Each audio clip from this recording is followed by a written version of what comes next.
Mr. Daydream by Roger Hargreaves.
This is a story about Mr. Daydream. You know what he looks like, don't you, because you've seen his picture on the front of this cassette. It's also a story about a little boy called Jack. Now, Jack was a very good little boy. He always ate up all his lunch. He always went to bed when he was told. He always said please and thank you. But Jack was a daydreamer. Whenever he was supposed to be thinking about something, he found himself thinking about something else.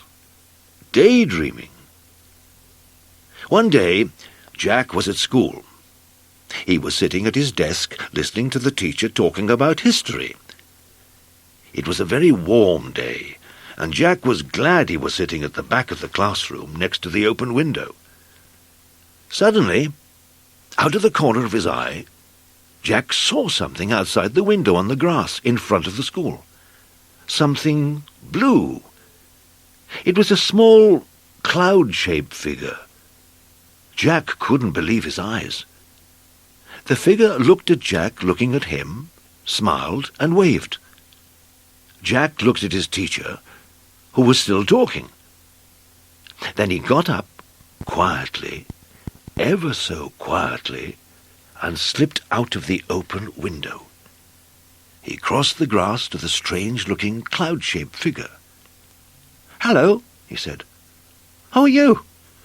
"I'm Mr. Daydream," said the figure. "What's your name?" "Jack," said Jack. "I'm going off on an adventure," said Mr. Daydream to Jack. "Would you like to come with me?" "Oh, yes, please," replied Jack. "Very well, then," said Mr. Daydream, and putting 2 fingers in his mouth, he let out the loudest whistle Jack had ever heard in his whole life. A huge bird swooped down out of the sky and landed beside Jack and Mr. Daydream. "Come on," said Mr. Daydream to Jack, and climbed onto the bird's back. Jack climbed on too. It was a really enormous bird, and there was plenty of room for both of them. "Hold on," said Mr. Daydream. Jack held on, tight. The huge bird flapped its huge wings, and suddenly they were high up in the air. They flew faster and faster over the countryside. They flew over fields and farms, and towns and hills, and trees and valleys, until they were far, far away from Jack's school. It was very exciting. Mr. Daydream turned to Jack. "How would you like to go to Africa?" he shouted. They were travelling so fast now, Jack just nodded his head and held on even tighter. And they flew across the sea. Suddenly, it seemed in no time at all, there below them was Africa. The bird landed in a jungle clearing, and Jack and Mr. Daydream climbed off the bird's back. It was very hot. "Come on," said Mr. Daydream to Jack. "Let's go and explore."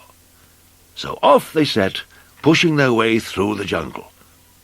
Suddenly, in the middle of the clearing, they saw an elephant. "Hello, Mr. Daydream," trumpeted the elephant down its trunk. "Would you like a lift?" "Oh, yes, please," replied Mr. Daydream, and the elephant reached out his trunk, picked him up, and then put him on his back. Then he reached out his trunk again, picked up Jack, and put him on his back. It was very high. The elephant carried them through the jungle until they came to a river. Then he set them down on the ground, said goodbye, and went off back into the jungle. "How are we going to cross the river?" Jack asked Mr. Daydream. "Perhaps I can be of assistance," wheezed a particularly oily voice coming from the river. They looked, and there was a crocodile. "Use my back as a bridge," suggested the crocodile. It was very helpful.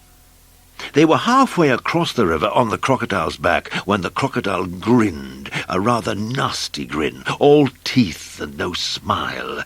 Then, flicking his enormous tail and shooting Jack and Mr. Daydream up into the air, the crocodile opened his horribly large mouth and waited.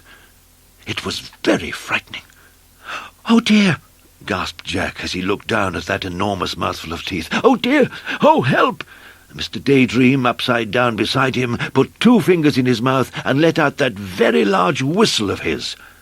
Suddenly, just as the crocodile's mouth was about to go snap, the big bird swooped down out of the sky.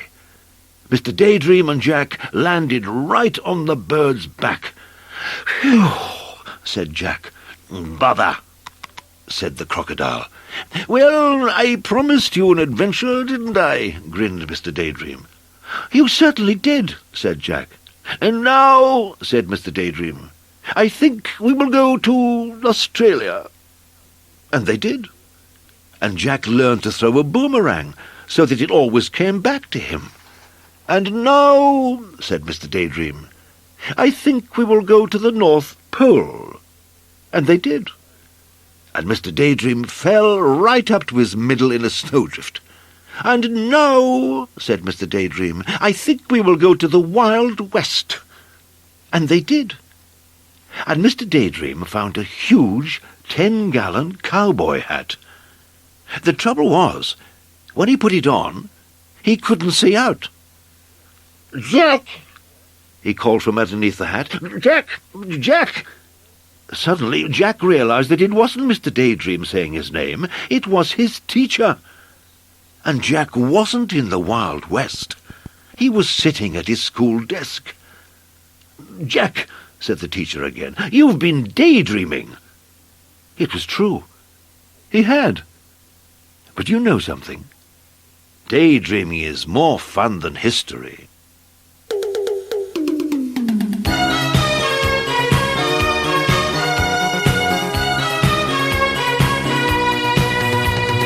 Head in the clouds, always dreaming.